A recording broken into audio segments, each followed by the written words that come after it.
সুপ্রিয় দর্শক আসসালামু আলাইকুম, সবাইকে ওয়েলকাম জানাচ্ছি নতুন আরও একটি ভিডিও দেখার জন্য।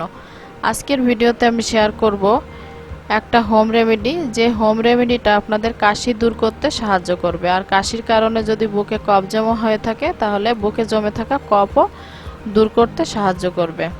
আশা করি আজকের হোম রেমেডিটা আপনাদের ভালো লাগবে। আর যদি ভালো লাগে তাহলে আমাকে উৎসাহিত করতে ছোট্ট একটা কমেন্ট করতে ভুলবেন না। এর জন্য আমি এখানে নিয়েছি 3টা তেজপাতা আর নিয়েছি আদা। তেজপাতার মুখের অংশটা আমি ফেলে দিচ্ছি, এরপরে এটাকে একটু ছোট করে কেটে নেব।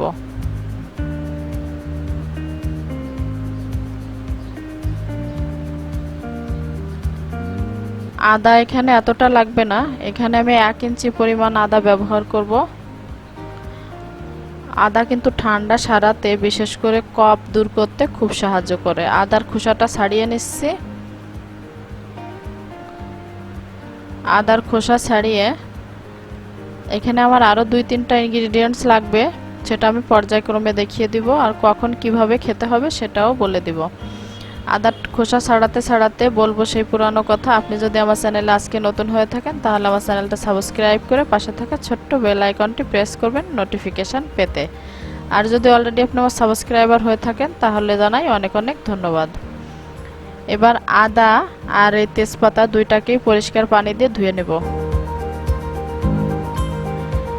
যে পাত্রে আমি রেমেডিটা তৈরি করব সেই পাত্রে তেজপাতাটা তুলে নিচ্ছি আর আদাকে একটু ছোট ছোট পাতলা করে কেটে নেব।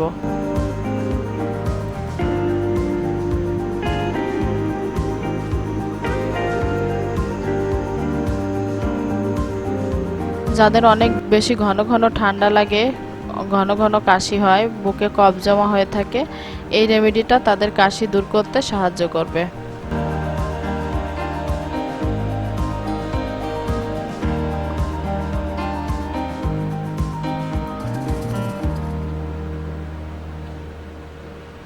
আমি এখানে 1 থেকে 1.5 ইঞ্চির মতো আদা ব্যবহার করেছি। আদাটা কুচি করে কেটে নেওয়া হয়ে গিয়েছে।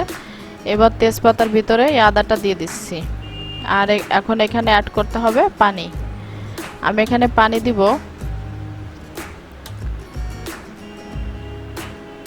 এই যে চায়ের মগটা আছে এই মগের 1.5 মগ পরিমাণে পানি দিব। আর পানিটা অ্যাড করা হয়ে গেলে সরাসরি চুলায় চলে যাব। প্রথম পর্যায়ে চুলা আছে মিডিয়াম টু লো ফ্লেমে, মানে মিডিয়াম আর হাইয়ের মাঝামাঝিতে আছে। এখন অপেক্ষা করছি এই পানিতে বলক আসার জন্য। পানিতে বলক চলে এসেছে। এই পর্যায়ে বলক আসার পরে এখানে আরেকটা ইনগ্রিডিয়েন্টস অ্যাড করতে হবে।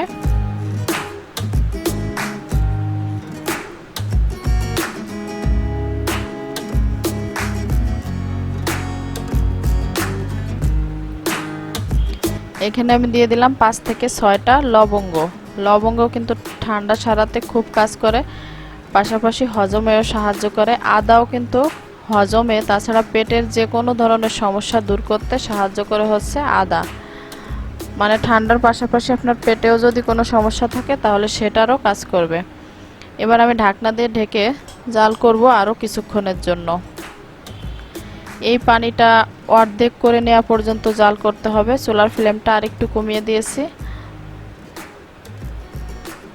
আর এই রেমেডিটা জাল করাটা ঠিক আছে কিনা সেটা বোঝার আরেকটা উপায় আছে, সেটা হলো এই যে আদা আর তেজপাতাটা এখানে দিয়েছি, এই দুইটা যখন একদম একটা সিদ্ধ সিদ্ধ ভাব চলে আসবে আপনি দেখলেই বুঝতে পারবেন, ওই পর্যায়ে চুলাটা অফ করে দিলে হবে। এটা আমি চুলার থেকে নামিয়ে নিয়েছি। এবার যে গ্লাসে রেমেডিটা পরিবেশন করব সেই গ্লাসে ঢেলে নেব।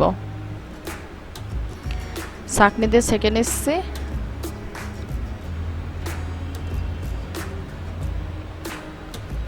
এখানে আমাকে আরও 2টা ইনগ্রিডিয়েন্টস অ্যাড করতে হবে।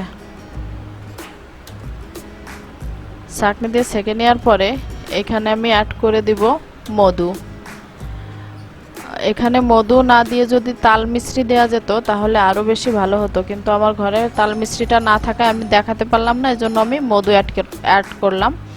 1 চা চামচ পরিমাণে মধু দিয়েছি এখানে। এরপরে দিয়ে দিব লেবু।